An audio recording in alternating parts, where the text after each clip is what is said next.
What's happening, fishing friends? Welcome to another episode. Today we've got a little unboxing here. As you can see, it's from 6 cents. I had a subscribed fishing friend point out that they had some good stuff on clearance, and basically the exact time that person reached out, I saw HellaBass dropped a post, and all the clearance stuff you can actually stack the code. So I used BAITMan's code.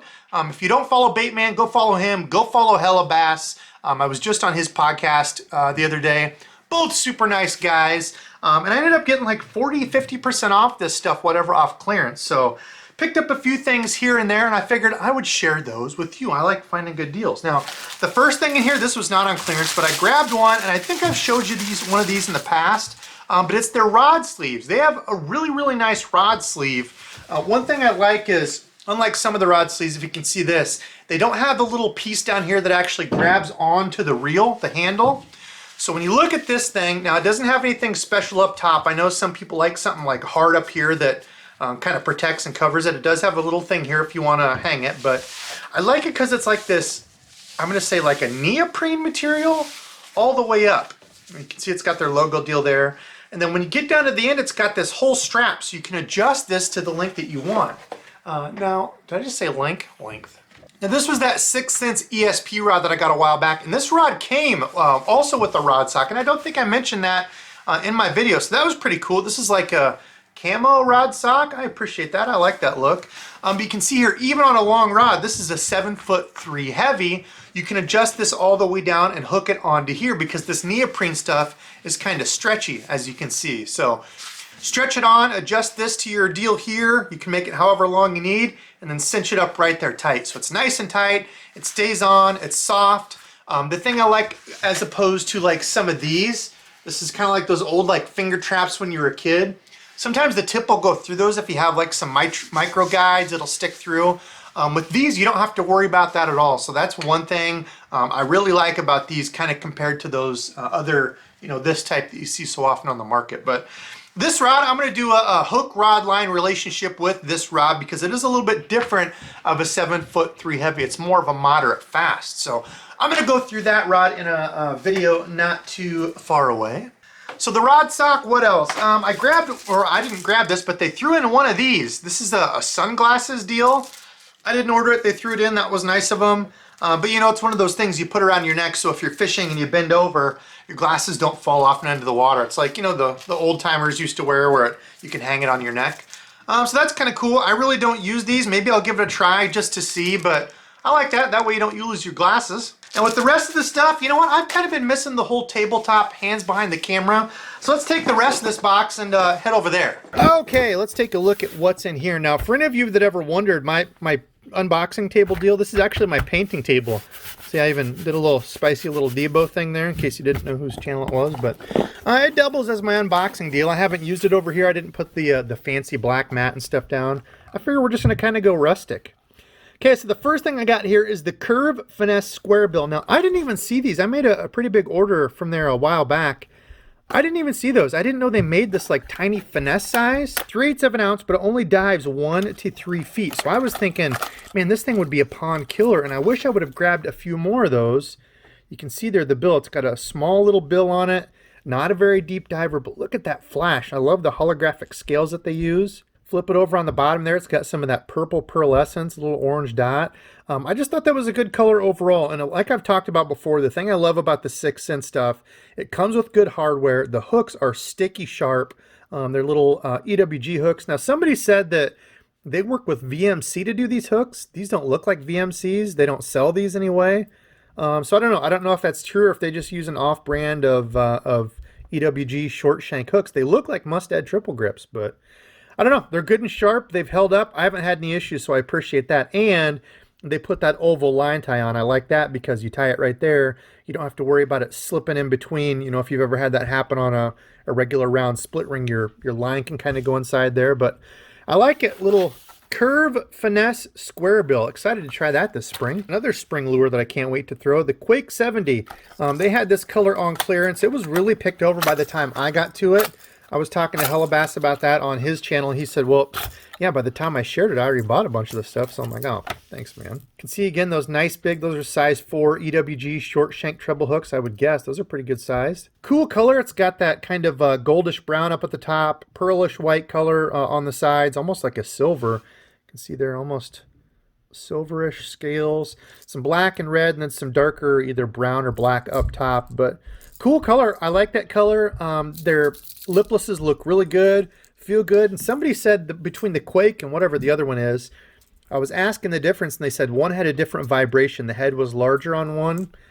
So I'm interested to test that out and see if I notice a difference between the two. But really solid crankbaits. I like their stuff, so we're going to give that baby a sling soon. Sticking with the crankbait, one more off. Now, I wanted to get a, oh, I should tell you what color that was. Clayton Shiner was that lipless. The curve was Sensory Shad. This guy's in the high def cross. So this is the Curve 55. Their little kind of, 6-foot diver. Now, somebody else was saying, I don't remember if that was HellaBass when I was on his. Somebody else was saying this was kind of similar to the Wiggle Wart type of action. I don't know about that, if that's really how this is going to be. It does kind of have a similar shape. I was thinking it was going to be like, kind of a 6-foot diving KVD type deal. I don't know. We'll see on this guy. Can see like a dark brown up top, all the white dots, kind of goes down into a light tan, and then a creamish, almost silver on the belly with that iridescent blue. Look at that. That looks sweet. And then, of course, the black craw side deals on it. But cool looking little crank. Again, the oval line tie, I like that. What's this guy dive to? 3/8 ounce, dives 5 to 9 feet. So I like it. I like that all their lures are a little bit heavier too, so you don't have to worry about, trying to throw the light cranks. All good size. Hopefully I can find some spots a little bit deeper and throw that this spring and crack some. Okay, now I think the last for the smaller cranks right here, the Crush 50 Silent and the Crush 50X. Both of these black darker colors. The Silent is sweet, man. I wish I could figure out a way to do my cranks like that so they have that matte finish. What I mean by that matte finish is it's not all, you can see it's not all slick and shiny. So when you look at this guy compared to that one I was just showing you, look at the difference. Flat matte color. Oh, I love that. A little bit of iridescence up top, bright blue head, the cool green eyes, everybody likes those, and then that pearlescent blue belly really stands out. That's cool looking. I like that color, and you can see the white crawl marks there just to stand out. Kind of a good contrast there between those white stripes and the black. And then this guy, the regular Crush 50X, again, that black dark color, kind of a blue, pearlish blue head, really neat colors. And then almost like a copper belly there spot. And then black with those greenish stripes on there. What color do they call this? Cypress Gill. Not Cypress Hill. And that first one I showed you was Paranormal Craw, that guy. So I like him. Cool dark cranks. You don't see the dark cranks a lot. I honestly don't throw them a lot, but in dirty, muddy water, why not? I'm going to give them a shot. The Silent Squirtables, I honestly don't throw those enough. When you've got a really pressured lake and you see a bunch of guys beating the banks with cranks, don't be afraid to go over to a Silent and try to finesse them out a little bit more. A little bit more natural. You don't have the sound and drawing power, and if they're seeing a whole bunch of clackety loud cranks, try one of those. Okay, let's switch gears here. My subscribed fishing friend that reached out to me, and I forget who it was, that's been a minute ago, but they said, hey, they've got some finesse jigs on sale over there. So this is the Clearwater Craw. So if you look at this guy, 5/16 ounce, that's my favorite finesse jig size. I feel like you get hung up less than a 3/8. You can still flip it and pitch it, with a medium heavy rod.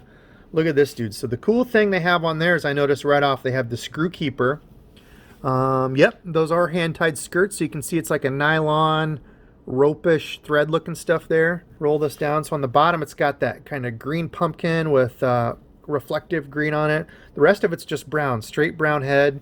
It's got the horizontal line tie there. I like that on the finesse jigs. Yep. Guard there is not too thick. Usually a finesse a little jig like this is going to have a little bit lighter of a brush guard on there, which makes sense. It's more of a finesse deal. It's not a heavy, thick, crazy cover pitching jig, but good solid hook on it. That's another thing I like with some of the finesse jigs out there. Even the hook is really finesse, so you almost have to go over to like a spinning rig to throw it. This, still throw that baby on a Baitcaster, good size, screw on your little soft plastic. I like it. It's a solid looking little jig, and these were on sale for like $1 something, I want to say $1.99 plus whatever I got off, so pretty cheap. I like that. I got that color. I got that dude there, just a straight brown. They call that Backwater Special. And then lastly, this one is kind of a mix between the two, kind of a green pumpkinish, almost watermelon top, brown, and then that same color reflective belly. That one they call Gravel Cross. So I grabbed some of their finesse jigs. Interested to try those out. I have not used those at all. Sticking with the whole jig theme, I got some of their hybrid jigs. This is a Divine Hybrid. I kind of grabbed an assortment, some 3/8 and 1/2 ounce, just depending on what they had. Look at this guy, take him out. This color they call Camo Craw. So that's almost like your, what do they call it? Magic Craw, like the, you know, the watermelonish, almost a brown with that reflective iridescent blue. So the hybrid here, the reason they call that's a hybrid, because it is. It's a very different head shape. You don't see that a lot. Kind of a wedge triangle. So, you know, with like the Arky head jigs, they're more rounded and stick out a little bit, you know, where they're almost stand up on stuff. A swim jig, you know, is going to usually have that vertical line tie like that, so it comes through grass and reeds. It can kind of weave its way through there. And if you look at it, it's kind of like a hybrid between those. You could also use this as a skipping jig. It's got a nice flat bottom, so it's interesting. Brush guard on there is not too heavy. I'd say pretty normal. This does not have a screw keeper for your soft plastic, just kind of your regular deal there. It does not have a hand-tied screw, so just the rubber collar in case anybody's wondering. So I like it though. It's a cool shape. I could see that being a very versatile jig. You could skip that. You could flip that. I still think that would do well. Swim this. I really am probably going to swim these, kind of like a bluegill imitation. You can see they're kind of a yellowish tan in there with that blue. That's, to me, that's a very good bluegill imitation too. But I mean, you can crawl it around. This type of head I do not like if you're fishing larger chunk rock. Obviously, that wedge-shaped head really, for me, gets stuck. I like a round ball head, and I like going a little lighter. Instead of that 3/8 dropping down to a 5/16. I feel like you just get hung up less. So, cool jig, though. I like that. It'll be interesting to throw. Let's see. What do they call this color? Look at that. Let's take it out. That one they call Spanish Juice, and that has got all sorts of colors in it. Almost a dark watermelon red up top with even some like pearl flake in it, into a watermelon black, into a purplish belly. That's kind of all over the map. Black head, black brush guard. Oh, yeah. Good hook size. It's not one of those that's extremely super thick. I can still bend it a little bit, but just a good all around, you know, throwing it on your medium heavy baitcaster. That's the size hook I like. Kind of a do-it-all hook.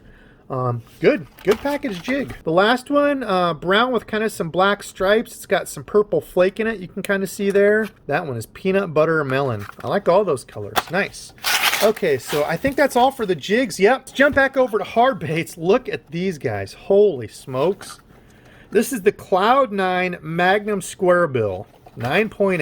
It's 104 millimeters, 1.5 ounces, dives 5 to 10 feet. When I saw these, I thought pike and muskie. In the spring, I've heard people say that, you know, muskie can be finicky. You can kind of get around some of those bites and get them to bite a little bit more if you go kind of finesse. So to me, this is more of like a finesse muskie pike bait. Now you compare that to that little square bill. Look at that. Look at the size difference. Bruh. Super sharp hooks on there. Good hardware. I like that a lot. Again, still your oval line tie. Kind of beefed up rings there. I don't know. I might change those out if I'm going for muskie. But cool color. What is this one? 4K Gizzard. I like that dude a lot. So big square bill. I mean, it's just a big, bulky square bill profile. Maybe I'll get lucky and catch a 10-pound bass. And then this guy was what color? Chrome Truce Shad. I like that a lot. You know, kind of that sexy shad with the chrome belly, little chartreuse in it. That's a good looking color. I'll show you. Look at that, dude. Chrome belly with some chartreuse up into the chrome blue, chartreuse line. Awesome color. 6 Cents really does have some of the best looking colors out there, even the red gill plate. I like it. Good color. Some big old Magnum square bills. Comment below, would you ever throw something this big? They're large. Running out of room here on my table. Okay, the two last hard baits, and I've only got one thing left in here.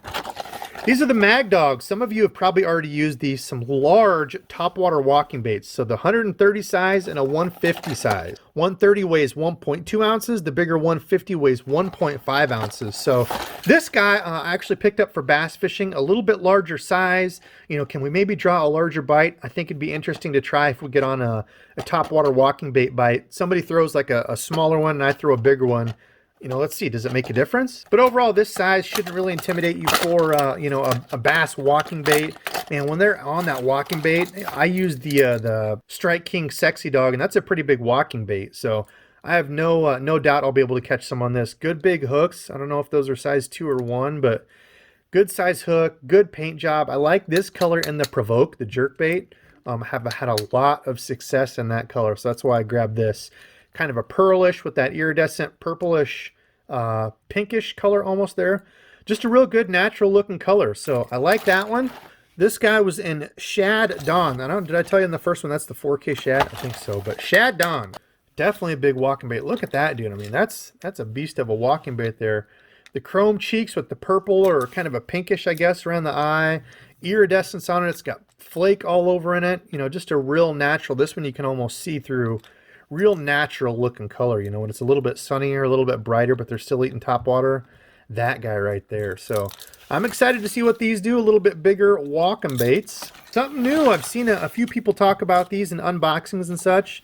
This is the Flush 5.2 inch soft jerkbait, and this color was watermelon red sunfish. I had a couple other colors on my order too, but apparently they got back ordered by the time they sent it to me because they refunded me. But really cool looking jerkbait. I like it. It's still got the you know, the slit in the belly there, so when you put the hook in, your hook can come up farther up through the top to get a better hookup ratio. The nose there is solid, so if you're going to use like a screw lock hook, you can screw it in there. But you know, the fluke is something that you can use a lot. You know, not just a soft fluke jerkbait style deal. You can use this on the back of a chatterbait. It doesn't fight the chatterbait at all, so it's got a real normal, you know, vibrating action. Spinnerbait, I'll use these on spinnerbaits just to bulk it up. Sometimes I feel like that bulky profile just kind of gives them something to zero in on. If it's a little bit longer spinnerbait where the blades come back, I feel like this helps. Maybe it does, maybe it doesn't. I don't usually use this on my like finesse, like a pulsator or something, but I kind of mess around with it and try it. But yeah, the Flush jerkbait. Comment below and let me know what you think of this. You like that? It's kind of got the little fins there off to the side too. It's very soft. Now for these, I'm sorry, Randizzle, I know you hate the clamshells, but I like that they put these in a clamshell deal because I hate, one of the main reasons I don't throw flukes, like a Zoom fluke, is because my fluke bag is always all garbled up. So I get the flukes out and they're like this. I'm like, well, that one's junk. Next one, that one's junk. And people are like, well, you can boil them and do all this stuff. It's like, I don't want to do that. I'm just going to throw a stick bait or something. So I personally don't mind the clamshells for some things like this, but good looking. That's a darn good sunfish, bluegill looking imitation there. Look at that. Look at all the different flake, green, blue, purple, a little bit of everything on there. That's it for me. Let's go over there and close this out. All right, fishing friends, that's going to do it for me tonight. Comment below and let me know what you're the most excited to see me use. Maybe these big old walking baits. Those babies are big. Hopefully we can hook something. And this big old Magnum square bill, that's going to be a mouthful for a bass. Hopefully a pike or a muskie. Little flush action, I can get down with that this spring. Maybe the old finesse jig, you know, that's become one of my favorites thanks to Randizzle. Comment below and let me know. You know, I love hearing from all of you. It's always fun to see what you think or what you like the most. I just love to talk fishing. And tonight's subscribe fishing friends are, well, number one, HellaBass. Thanks for having me on the other day. And let me know about the sale that it stacked for that clearance stuff. And whoever it was on Instagram, I went back and looked. Thank you very much for letting me know about the finesse jigs. I've wanted to try those and getting them for that cheap. Couldn't pass it up. And of course, Backs to the BAITMan, super cool guy. He has a code for 6 cents. I used his, like I said, on the clearance stuff and got extra off. So go check out his channel. Use his code if you need some 6 cent stuff. They're all good guys. But that's it for me. I've got to go get the painting table cleaned up, picked up, and I need to do some painting. So thank you all so very much for watching, and until next time.